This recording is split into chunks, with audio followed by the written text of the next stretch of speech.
Good morning, everybody. Welcome back. So I'm on Scott Selections here for Sunday, July 23rd. For again today's play of the day. Quick recap what happened yesterday. We had a loss in tennis with Isner. Team total over 12.5 games at minus 145 on DraftKings.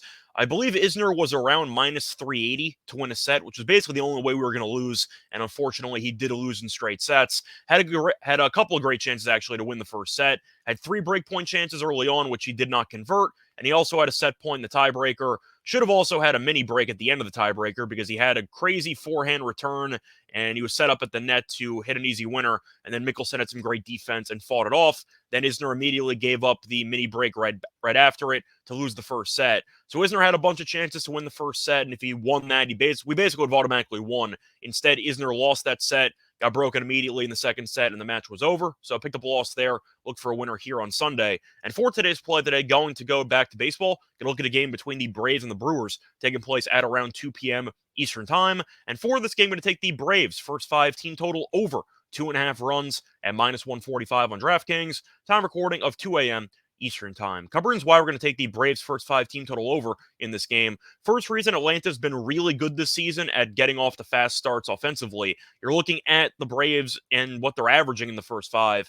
Really, really good numbers. The Braves are averaging 3.63 runs per game in the first 5 innings, which is the most in the league. On top of that, Atlanta has gone over this number in each of the first 2 games in the series. So Atlanta's done pretty well against Milwaukee starters, and I do think that should be the case once again here on Sunday, especially when you consider who's pitching for Milwaukee. You have Tehran pitching. Now, he was pretty good for the first month or 2 he was on the team. However, recently he's fallen off a cliff. Last 3 starts, 16 and a third innings pitched, 5 home runs allowed, and a 9.37 ERA. And the worst part for him is that he's been consistently bad.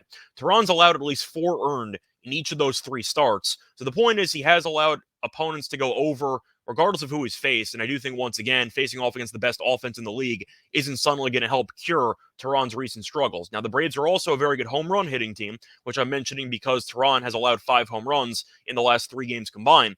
But the Braves are averaging 1.49 home runs per game, which ranks second in the league. A lot of power in the lineup, whether it's Acuna, whether it is Olsen, whether it is Riley, who I believe is homered in 5 straight games. The point is Atlanta does have a lot of power, and I do think they should be able to take Tehran deep at least once, hopefully with guys on base, maybe multiple times. But I do think this number is a little bit low based on Tehran's recent form.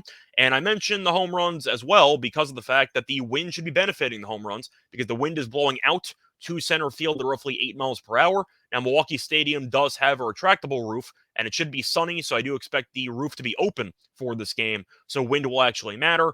But the 8-mile-per-hour wind should result in roughly a 15% increase in home runs, according to Ballpark Pal, which should give the Braves lineup even more power than they normally have. But simply put, 2.5 for a team total, looking at the best offense in the league that's been really good early in games all season long against Tehran, who's been a mess for the last 3 outings.